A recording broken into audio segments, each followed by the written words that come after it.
What kind of diet are you on? The short answer is, I went on essentially a plant-based diet. I live on beans, legumes, vegetables, fruit. I drink a protein supplement every morning, no dairy. I drink almond milk mixed in with fruit and a protein powder, so I get the protein for the day when I start the day out. And it changed my whole metabolism, and I lost 24 pounds, and I got back to basically what I weighed in high school. But I did it for a different reason. But I mean, I wanted to lose a little weight, but I didn't dream this would happen. I did it because after I had this stent put in, I realized that even though it happens quite often that after you have bypasses, you lose the veins because they're thinner and weaker than arteries. The truth is that it clogged up, which means that the cholesterol was still causing buildup in my vein that was part of my bypass. And thank God I could take the stents. I don't want it to happen again. So I did all this research, and I saw that 82% of the people since 1986 who have gone on a plant-based, no dairy, no meat of any kind, no chicken, turkey. I eat very little fish. Once in a while I'll have a little fish, not often. If you can do it, 82% of the people who've done that have begun to heal themselves. Their arterial blockage cleans up. The calcium deposit around their heart breaks up. This movement has been led by a doctor named Caldwell Esselstyn at the Cleveland Clinic, Dean Ornish, whom you know, out in California, the doctors Campbell, father and son, who wrote the China study, and a handful of others. But we now have 25 years of evidence. And so I thought, well, since I need to lose a little weight for Chelsea's wedding, I'll become part of this experiment. I'll see if I can be one of those that can have a self-clearing mechanism. We'll see. I hope you're healthy for many years and get to see grandchildren for many years. Me too. Come. That's really the big deal. You know, Hillary and I, we're happy. We love our son-in-law and we admire him, but and we'd like to be around. If there's grandkids, we want to be there to do our part. Mr. President, good luck. Thank you. Thanks for what you're doing.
Et j'aimerais recadrer ce matin la santé dans un contexte bien particulier qui est celui de la grande controverse et du grand conflit. Parce que la Bible enseigne clairement que la planète sur laquelle nous vivons est la scène du conflit le plus dévastateur qui ait jamais eu lieu dans l'univers entier.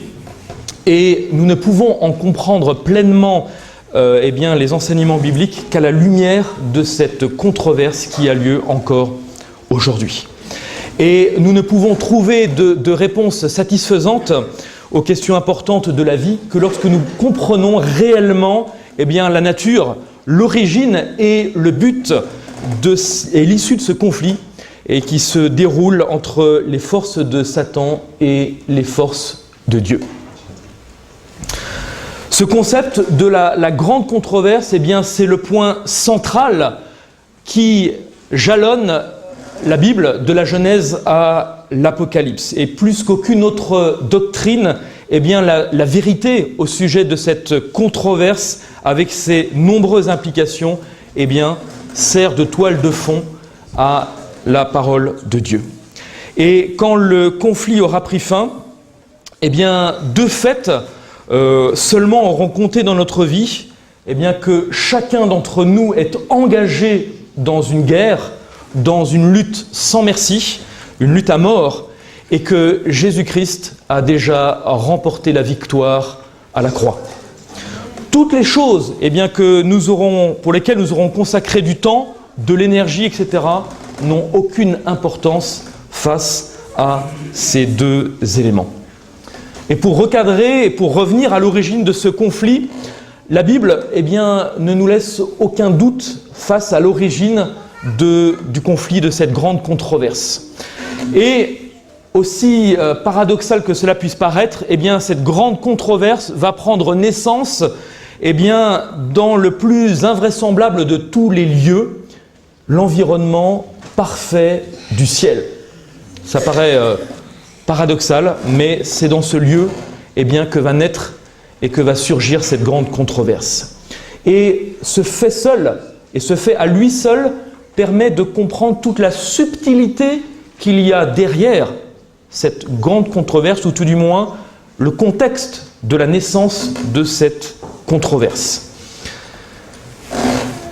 Le péché est un mystère et il ne peut être excusé ni compris, et cela nous ramène au mystère de l'iniquité, 2 Thessaloniciens chapitre 2 versets 7 et 8, où nous pouvons lire « Car le mystère de l'iniquité agit déjà, il faut seulement que celui qui le retient encore ait disparu, et alors paraîtra l'impie que le Seigneur Jésus détruira par le souffle de sa bouche et qu'il anéantira par l'éclat de son avènement. » Et dans 1 Timothée 3,16, nous continuons. « Et sans contredit, le mystère de la piété est grand. Dieu a été manifesté en chair, justifié par l'Esprit, vu des anges, prêché aux nations, cru dans le monde, élevé dans la gloire. » Et ce mystère de l'iniquité a agi, nous le savons, pendant 1260 jours, années, en persécutant le peuple de Dieu, en le mettant à mort et en le mettant sur le bûcher.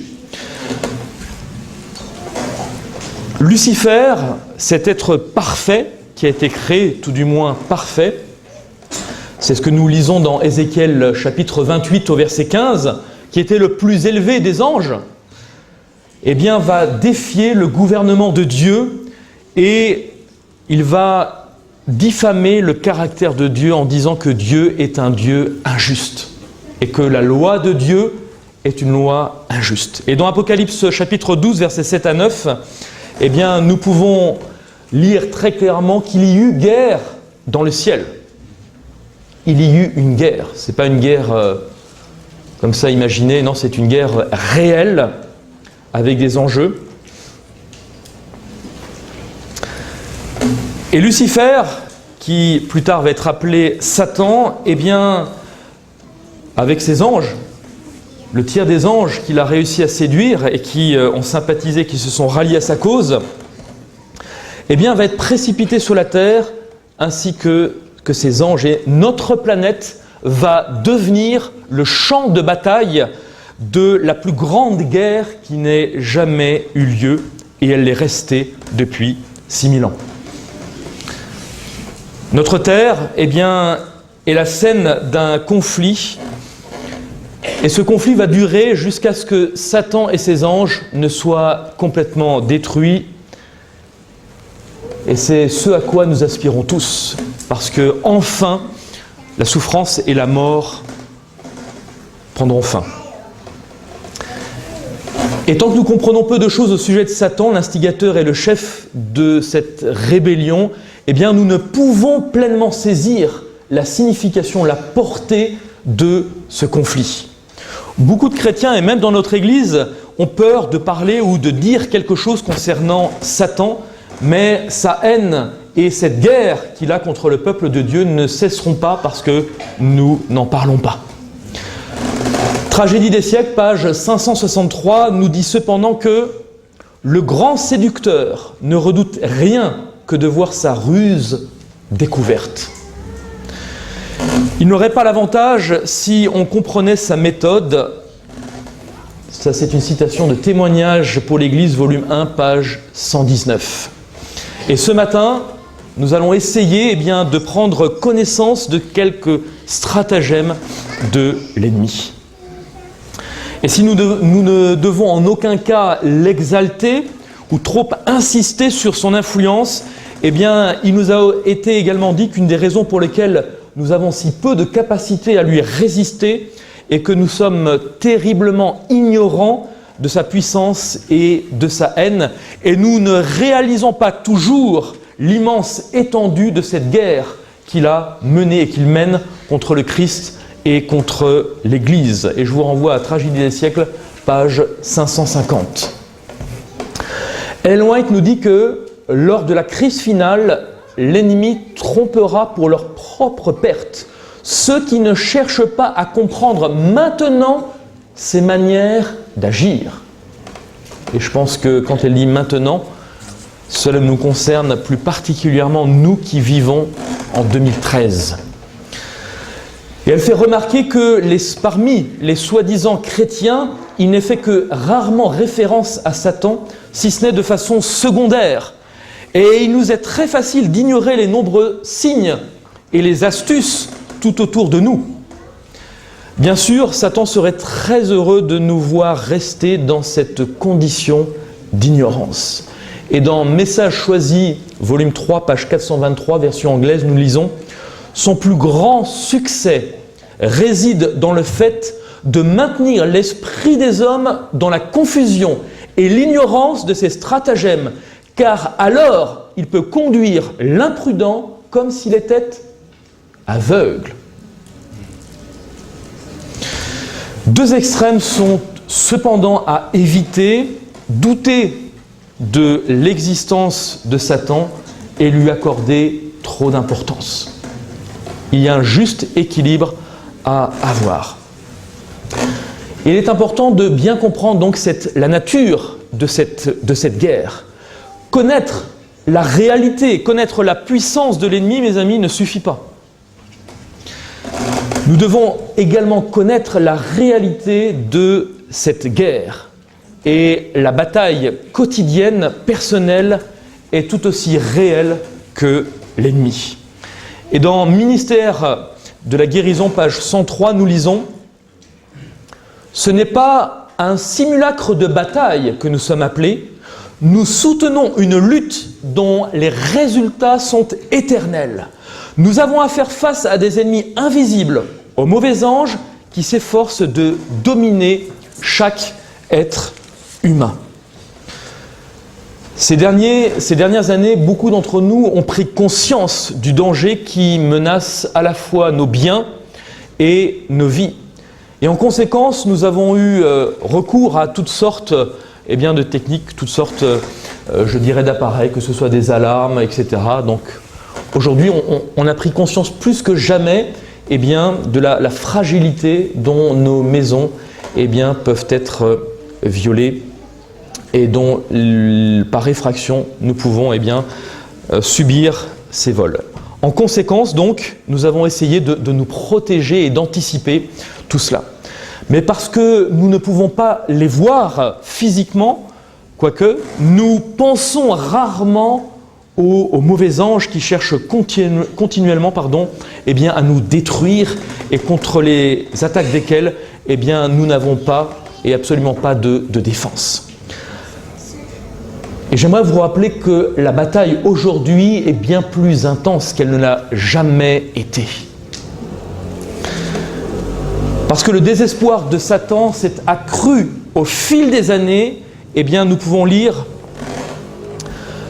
Ellen White déclare « La grande controverse qui se déroule dans le monde entre le prince de la lumière et le prince des ténèbres est bien plus mouvementée aujourd'hui qu'elle ne l'a jamais été à aucun autre moment de notre histoire. » Et nous sommes tentés de penser que la bataille est moins sévère, que Satan finalement a d'autres préoccupations que de s'attaquer à l'Église ou à nous-mêmes.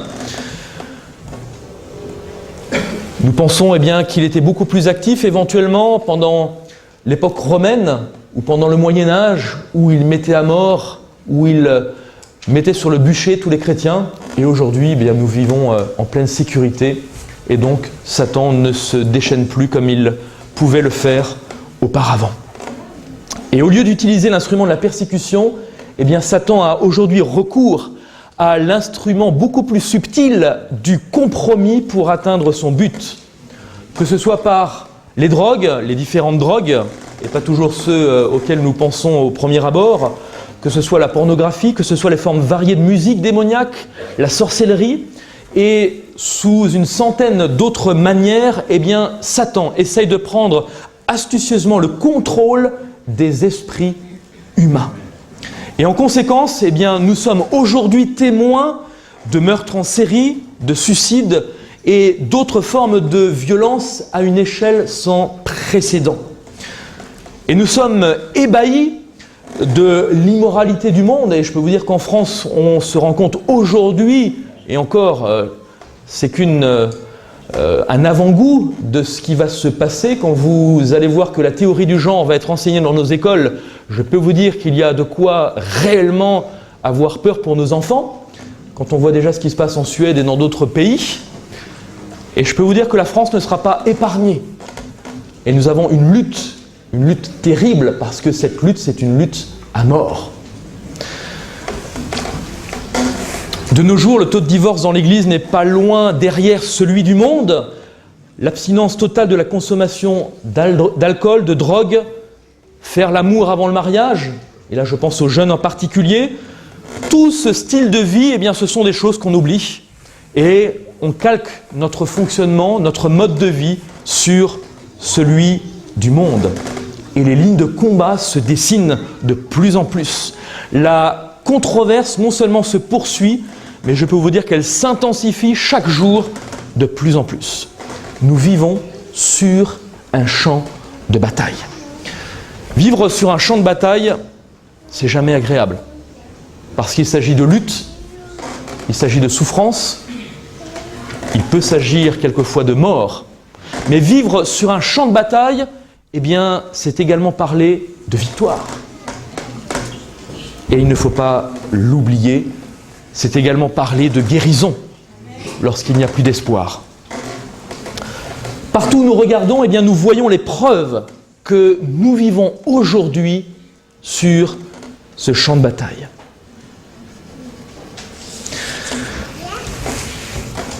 Satan est extrêmement rapide pour prendre avantage de notre grande ignorance, et il devient donc essentiel pour notre propre salut, comme pour le salut de l'Église et la mission de l'Église, que nous en soyons pleinement conscients.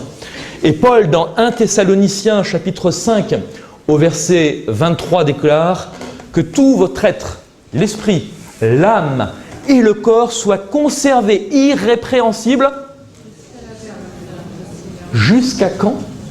Jusqu'à l'avènement de notre Seigneur Jésus-Christ. Jusqu'à aujourd'hui, aujourd'hui même.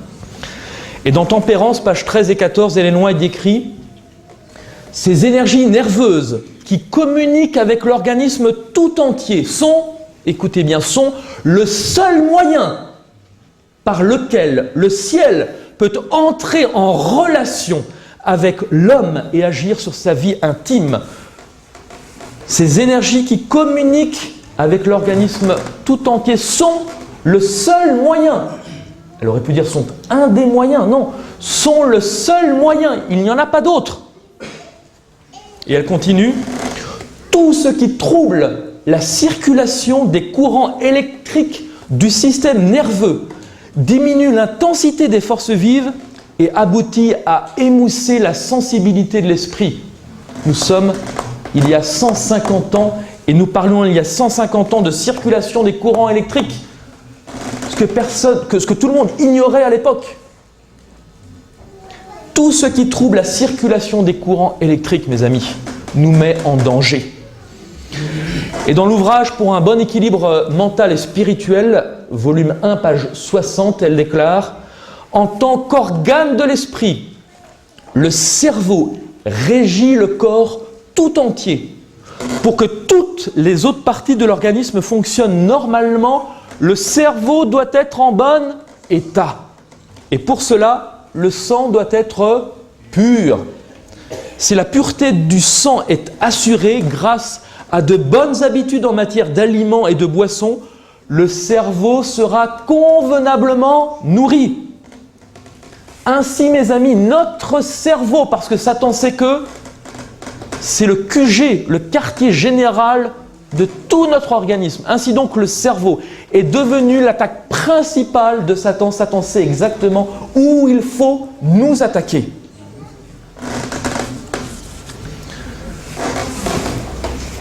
À quoi devons-nous nous attendre?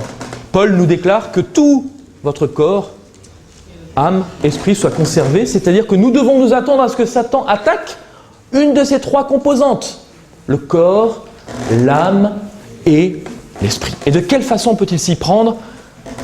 Eh bien tout simplement par nos sens. La vue, l'ouïe, l'odorat et le toucher. Alors la vue, c'est pas compliqué, aujourd'hui nous sommes dans une société de surcommunication, de surconsommation de l'information. Par le biais de la télévision, vous entrez directement dans le cerveau, il n'y a pas besoin d'intermédiaire, vous touchez directement le cerveau. Par le biais de l'ouïe, eh bien, la musique est un canal extraordinaire également pour influencer. Le goût et l'odorat, eh bien, c'est le sujet de cette journée par l'alimentation. Est-ce que vous commencez à voir peu à peu le lien qui se dessine entre cette grande controverse et la santé? Ce n'est pas une question de devenez végétarien, sinon vous n'irez pas au ciel, etc. Non, non, non, attendez. C'est une question. Nous sommes au centre de cette guerre. Comment nous préparer afin que tout notre être puisse être purifié et afin que nous soyons le plus à même d'être à l'écoute de Dieu par notre cerveau. Et tout ce qui va engluer, polluer notre cerveau, nous déconnecte de Dieu. Et, chose extraordinaire, les scientifiques ont découvert il y a quelques années que nous avions un deuxième cerveau. Waouh! Premier cerveau, il est là. Le deuxième cerveau, il est là, dans les intestins. Deuxième cerveau. Incroyable. Nous avons ici 85 milliards de neurones. Nous avons ici 500 millions de neurones. 500 millions de neurones. Et on va voir cet après-midi comment tout s'articule. Nous avons 100 neurotransmetteurs, nous en avons 40. Et là, je peux vous dire, ça m'a fait froid dans le dos quand j'ai découvert, nous avons 5% de la sérotonine, 95% de la sérotonine, l'hormone du bien-être, elle se trouve là. 95%, cherchez pas ailleurs, il n'y a que 5%, 95%. C'est énorme. Et la dopamine, moitié, 50% dans le premier, 50% dans le second cerveau. Or, Ellen White, il y a de nombreuses années, écrivait dans Conseil sur la nutrition et les aliments, page 133. Elle déclarait « Les organes digestifs ont un rôle important à jouer dans le bien-être de la vie. Dieu nous a donné une intelligence qui doit nous permettre de choisir notre nourriture. En tant qu'hommes et femmes doués de bon sens, ne voulons-nous pas chercher à discerner si les aliments que nous consommons sont compatibles entre eux ou s'ils nous seront néfastes? Les gens qui souffrent d'acidité dans l'estomac, je peux vous dire, je vois tous les jours les dégâts que ça fait, c'est énorme, montrent souvent de l'amertume dans leur disposition. Tout semble aller mal et ils deviennent facilement grincheux et irritables. Si nous voulons jouir de la paix entre nous, nous devons nous appliquer plus que nous le faisons à apaiser notre estomac. Waouh! Et dans une lettre, la lettre 297 en 1904, elle continue, elle déclare « Appliquez les principes de la réforme sanitaire et apprenez aux autres à faire de même. La santé de l'esprit dépend dans une large mesure de celle du corps et la santé du corps dépend de la manière dont l'organisme est traité. Mangez uniquement les aliments qui maintiendront votre estomac dans la meilleure condition possible. » On pourrait réactualiser avec un langage plus moderne, mangez uniquement les aliments qui maintiendront votre second cerveau dans la meilleure condition possible. Et cet après-midi, je vous invite à revenir avec toutes les études, on va faire une synthèse tout du moins, des extraits vidéo, comment le style de vie adventiste est aujourd'hui reconnu sur un plan mondial. Comment éviter le diabète, le cholestérol, les maladies cardiaques, le cancer du côlon. cancer de la prostate, cancer du sein, etc., etc., et obésité. Pourquoi tout cela est-il si important? Parce que comme nous venons de le voir, nous sommes sur ce champ de bataille. Et sur ce champ de bataille, je peux vous dire qu'il y a un ennemi qui est bien réel. Même si nous ne le voyons pas en 3D, il y a une autre dimension, et cette dimension est bien réelle. Tempérance, page 16, paragraphe 1, nous lisons « Le Christ savait que pour mener à bien le plan du salut, il devait entreprendre le rachat de l'homme là où précisément la chute avait commencé. » Où la chute avait-elle commencé? Et elle continue et elle dit « Or, ce fut l'appétit qui fit tomber Satan. » Tempérance, page 16, paragraphe 1. « Or, ce fut l'appétit qui fit tomber Adam et Ève. » Ainsi, il faut que nous comprenions l'importance de cette guerre qui se mène sur le front de la santé, sur le front de notre santé, de votre santé. Et un des domaines dans lequel Satan exerce bien le plus de pression, et aujourd'hui plus que jamais, c'est celui de l'appétit. Regardez comment sont préparés les plats, les desserts, avec des exhausteurs de goût, les plats cuisinés, etc. Vous avez plein de cochonneries dedans, mais c'est incroyable. Et on va aborder entre autres certaines cet après-midi, mais je peux vous dire, ça fait froid dans le dos quand vous voyez ce qu'il y a dans certains aliments. Et quand vous voyez aujourd'hui comment la viande, comment le poisson et tout ça sont cultivés et d'où ils viennent, je peux vous dire que réellement ça fait froid dans le dos. Dans Counsels on Health, page 575, elle déclare « Si les adventistes du 7e jour mettaient en pratique ce qu'ils prétendent croire, s'ils étaient sincères dans leur application de la réforme sanitaire, ils seraient certainement un spectacle pour le monde, les anges et les hommes. Ils montreraient un plus grand zèle pour le salut de ceux qui demeurent dans l'ignorance de la vérité. » Pourquoi la population adventiste est celle qui est le plus étudiée aujourd'hui dans le monde entier? C'est des centaines d'études qui ont été faites sur cette population. Pourquoi? Parce que Dieu a donné des plans, Dieu a donné des directives. Et lorsque Dieu donne des directives, il y a des bénédictions à la clé. Énoncer clairement les lois de la santé et insister pour qu'on s'y conforme, eh bien, telle est l'œuvre qui accompagne eh bien, le message du troisième ange afin de préparer un peuple qui soit prêt à accueillir le Seigneur quand il viendra sur les nuées des cieux. Est-ce que le concept des blue zones, des zones bleues, vous dit quelque chose? Personne? Eh bien, nous allons voir ça tout à l'heure, cet après-midi. Aujourd'hui, il y a ce que l'on appelle 5 blue zones ou 5 zones bleues à travers le monde. Ce sont des zones où il y a une concentration extraordinaire de centenaires, ou tout du moins de personnes qui ont une longévité bien au-delà de la moyenne. Et parmi ces zones bleues, il y a une zone bleue qui se trouve en Californie. C'est la seule zone bleue qui se trouve, je dirais, dans un contexte et dans un cadre occidental et avec une vie telle que nous pouvons la connaître. Vous avez sinon une zone bleue qui se trouve à Okinawa avec une vie vraiment à part. Mais la zone bleue qui correspond le plus à notre style de vie, c'est celle qui se trouve en Californie. Pourquoi? Parce que vous avez là-bas une population d'adventistes qui vivent centenaires. Et vous avez donc un ouvrage, je vous le présenterai cet après-midi, écrit par Dan Buettner. Dan Buettner, si ça vous rappelle quelque chose, c'est lui qui a fait le dossier dans National Geographic en novembre 2006 sur la longévité et le style de vie adventiste, entre autres. Dan Buettner a intitulé son livre que je vous recommande vivement. Vous avez un chapitre entier sur les adventistes et la santé. Le livre s'appelle Blue Zone, où vit-on mieux et le plus longtemps? Et voici ce qu'il déclare. À Loma Linda vit la plus grande population adventiste d'Amérique. Les adventistes du 7e jour les adventistes du 7e jour dont la foi décourage la consommation de viande ainsi que des aliments riches, les boissons contenant de la caféine et l'alcool. Ils mangent une nourriture à base de plantes ainsi que de grains entiers, beaucoup de noix et beaucoup d'eau.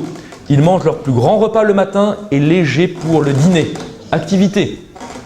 Les adventistes pratiquent une activité régulière comme la marche et d'une manière modérée. Le régime alimentaire et l'exercice aident à garder un indice de masse corporelle bas. But et foi. Les adventistes encouragent leurs membres à faire du bénévolat, ce qu'ils font bien dans leur vieillesse. Ils offrent des possibilités de socialisation et donnent un sens à leur but. Ils prennent également une pause de 24 heures pour le sabbat, toutes les semaines pour se concentrer sur Dieu, la famille, les amis et la nature. Voilà, c'est une partie de ce livre. Or, qu'est-ce que nous avons lu plus haut? Eh bien, dans Conseils sur la nutrition, nous avons lu que précisément la réforme sanitaire doit accomplir un travail qui n'a pas encore été fait. Ou dans Tempérance, énoncer clairement les lois de la santé, telle est l'œuvre qui accompagne le message du troisième ange afin de préparer un peuple qui soit prêt à accueillir le Seigneur. Dans la Bible également, je prendrai juste le passage de Luc 21 que nous avons lu tout à l'heure au verset 34. Luc 21, verset 34. Et qu'est-il dit? Prenez garde à vous-même, de crainte que vos cœurs ne s'apesantissent par les excès du manger et du boire, et par les soucis de la vie, et que ce jour ne vienne sur vous à l'improviste. Donc prenez garde pour que ce jour ne vienne à l'improviste. Ça veut dire que si nous faisons ce qu'il faut, nous n'avons pas à être surpris par les événements et par le retour du Christ. Amen. Parce que nous savons précisément quel est l'enchaînement et le déroulement des choses. Mais si nous tombons et nous succombons à tout ce qui est excès du manger et du boire et les soucis de la vie, c'est clair que nous ne serons plus alertes et nous ne saurons plus discerner les signes des temps pour savoir où nous sommes dans le déroulement prophétique.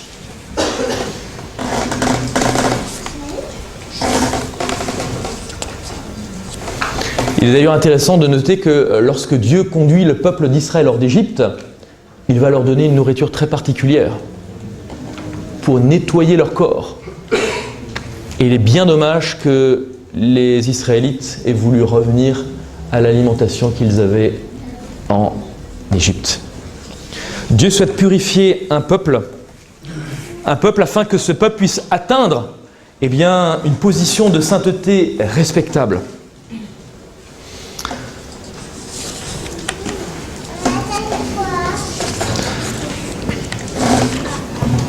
L'heure avance, j'écourte un petit peu. Nous avons plusieurs mentions dans la parole de Dieu et c'est vrai que, on y reviendra rapidement, l'exemple de Daniel est également un exemple intéressant. Qu'est-ce qui se passait? Les Babyloniens prenaient l'élite pour les former, je dirais même pour les formater, au style de vie ambiant de Babylone, et ce formatage passait également par la nourriture. Et nous pouvons voir clairement que cette nourriture que Daniel rejette, pour de nombreuses raisons, pas seulement parce que c'était une nourriture pour les idoles, mais il y a d'autres raisons, ces mets étaient impurs, vont permettre à Daniel d'avoir un témoignage extraordinaire. Et par la nourriture qu'il va manger, on voit qu'après, la manière dont Dieu va pouvoir se servir de lui. Pourquoi? Parce qu'il est pleinement à même d'écouter et d'entendre la voix de Dieu, son corps étant nettoyé de tout ce qui est impur, de tout ce qui peut dénaturer le sang et le cerveau.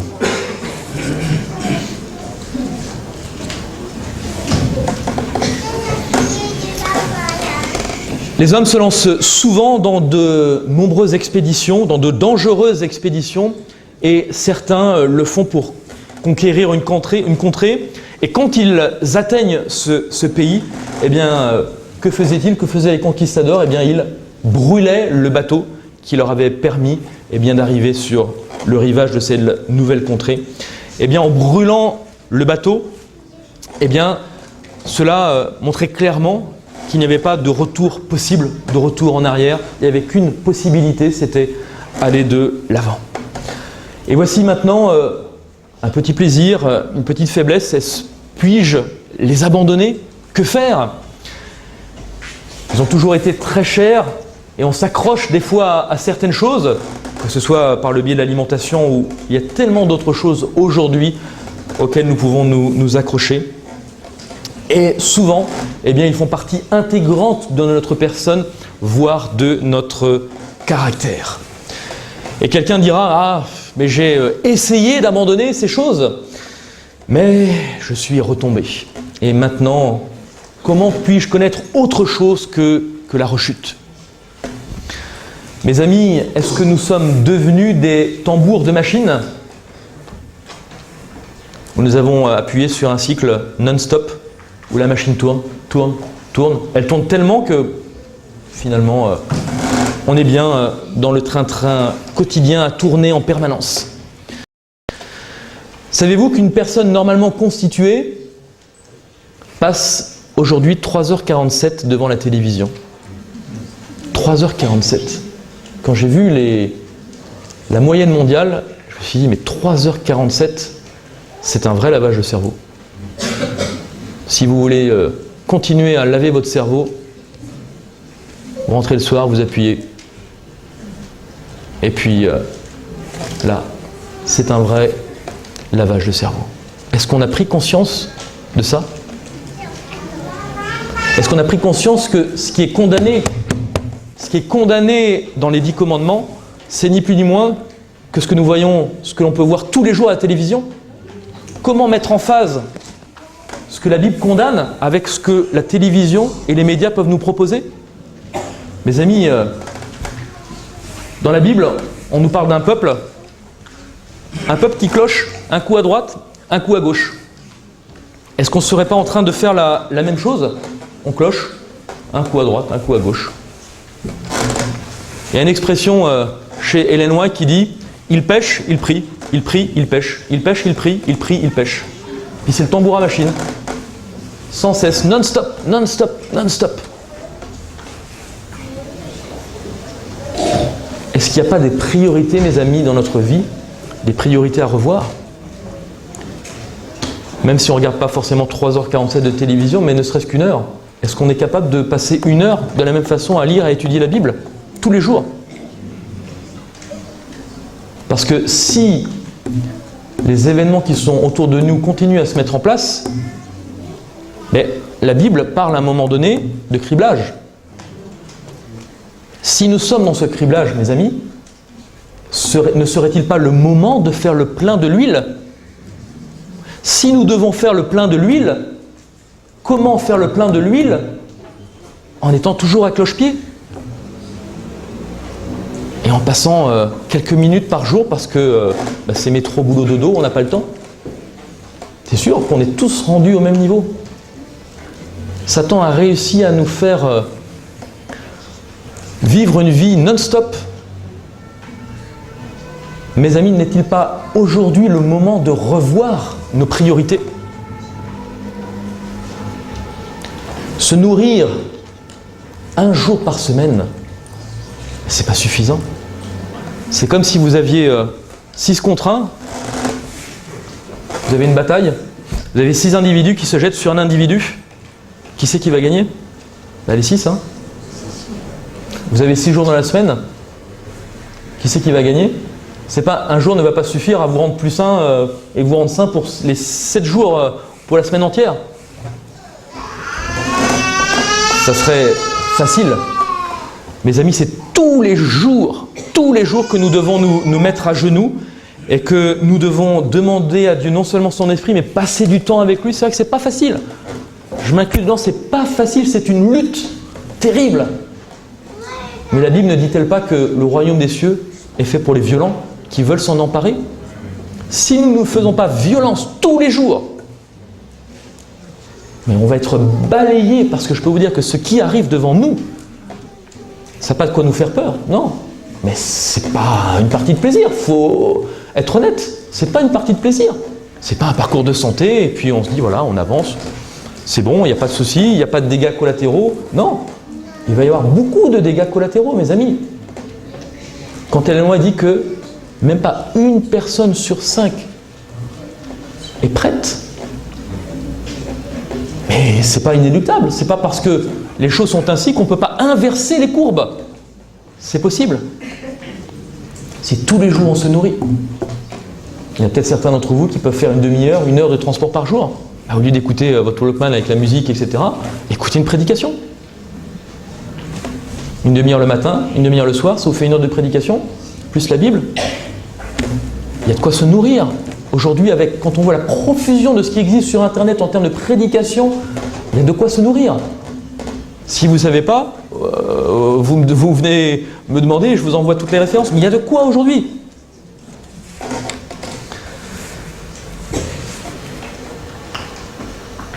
Est-ce que nous sommes pleinement conscients que dans la parole de Dieu, il y a de la puissance?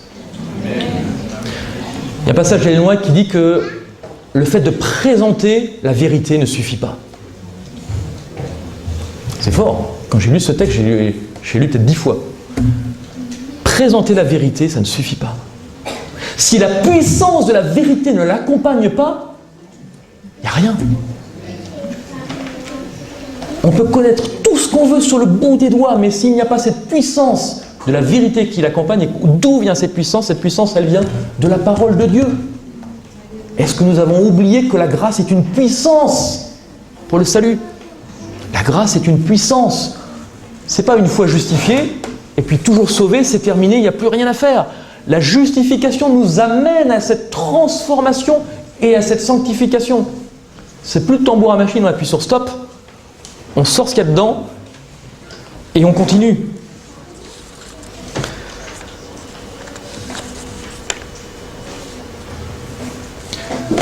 Cette bataille n'est pas la nôtre, c'est celle de Dieu. Nous ne devons pas nous contenter de dire « je ne veux pas être au service de Satan », mais au contraire, de nous donner pleinement à Christ et de répéter, comme dans Psaume 116, verset 16, « Éternel, je suis ton serviteur, fils de ta servante, tu as détaché mes liens. » Que le Seigneur nous aide, nous accorde cette puissance pour détacher tous les liens qui entravent cette pleine communion avec Dieu et qui empêchent notre cerveau, que ce soit le premier ou le second, à avoir cette pleine communion avec Dieu sans laquelle nous ne pourrons voir le Seigneur. Et je terminerai par un texte tiré de Josué. Josué, chapitre 3, verset 5, et Josué dit au peuple « Sanctifiez-vous, car demain l'Éternel fera des prodiges au milieu de vous. » Mes amis, puissions-nous nous sanctifier afin que demain et dès aujourd'hui, l'Éternel puisse faire des prodiges par notre biais, dans notre Église, et pour que nous puissions rayonner et toucher le monde. C'est ma prière pour chacun d'entre nous. Amen. Amen.